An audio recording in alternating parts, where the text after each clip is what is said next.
పెద్దమ్మ లేవే, తెల్లవారు ఎంతసేపు అయింది? నా ప్రాణానికి శనిలా దాపరించబెట్టి కాసేపు హాయిగా పడుకొని. తల్లి ఇచ్చటే నిలిచితిరేలా? సూర్యోదయమైనదో లేదో ఈ గృహమందు మా జ్యేష్ఠ సహోదరి పేరునే ఉచ్చరించుచున్నారు. పడుకున్న చాప చుట్టిపెట్టుటకు కూడా వీరికి ఓపిక లేదే. అమంగళ వాక్యముల పలుకు ఈ గృహము మహాలక్ష్మికి వాసయోగ్యమా? ఎన్నటికీ కాదు. సరిగా నిల్చో. నువ్వు రాయద్దు దరిద్రురాలా, నీ తల్లిందా పేలేనే. తిలకించితివా నారదా? నన్ను రావలగని వారించునట్టులా ఇంటి ముంగిట నూనె తలలు విరబోసిన కుంతలాలు ఇటువంటి గృహములందు నేను వసించుట ఎట్లా సాధ్యమగును? వాస్తవమే తల్లి. అరిష్టదాయకమైన ఆకారాలు, అమంగళమైన వాక్కులు వేంచేస్తున్న లక్ష్మిని వాకిటినే నిలుపువేయును సత్యము వారు మరిచిపోవుచున్నారు.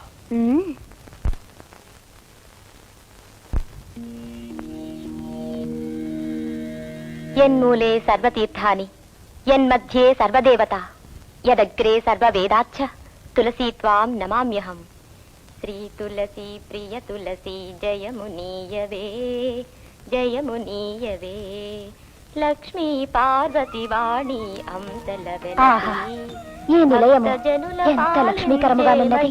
నారాయణ, తమ నోటి వెంట ఆ మాట వెలువడినచో శ్రీదేవి ఇక్కడ వసించబోవుచున్నదన్న సత్యము మాకు రూఢి అయినది.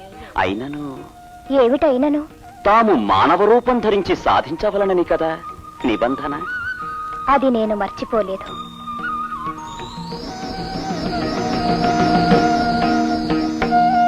నారాయణ నారాయణ.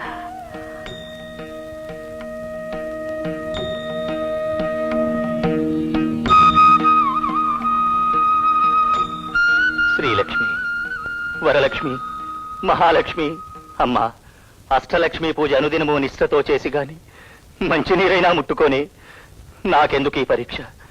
నా మీద ఎందుకే అపవాదు? ఇంక నేను బ్రతుకుట ఎందుకు? వ్యర్థము వ్యర్థము తల్లి, వ్యర్థము. అపవాదు భరించి అవమానంతో బ్రతకూడదు. ఆగండి ఆగండయ్యా. ఎవరమ్మా నువ్వు? నన్ను వారించుటకు నీకు అధికారం లేదు. మీ ప్రాణములో పరిత్యజించు అధికారము మీకునే లేదు. ఒక అనామకుణ్ణి కాపాడాలని ఎందుకే తాపత్రయం? అనామకుడా? పుట్టిన ప్రతి జీవియు ఆ పరంధాముని అంశమే కదా. సర్వ ప్రాణులను పరిరక్షించుట నా కర్తవ్యము కదా. వృథా మాట్లాడేందుకు నన్ను వారించుకు. ఆగండి. తండ్రి, తండ్రి, తండ్రి, ఎంత దారుణం చేయటానికి తెగించారు.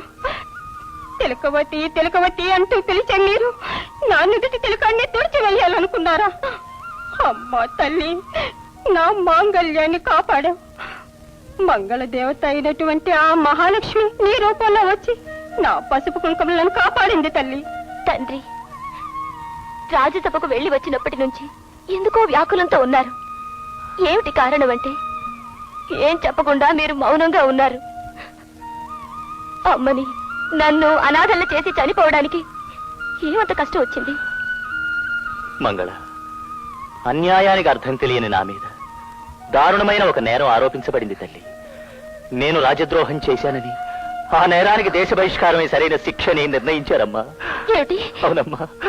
లోకుల ఎగతాళికి గురి మాతృభూమిని నేను వదిలి వెళ్లిపోవడం కంటే నేను పుట్టిన ఈ మట్టిలోనే నా దేహం కలిసిపోతేనమ్మా నాకు తృప్తి అనేది ఉంటుంది.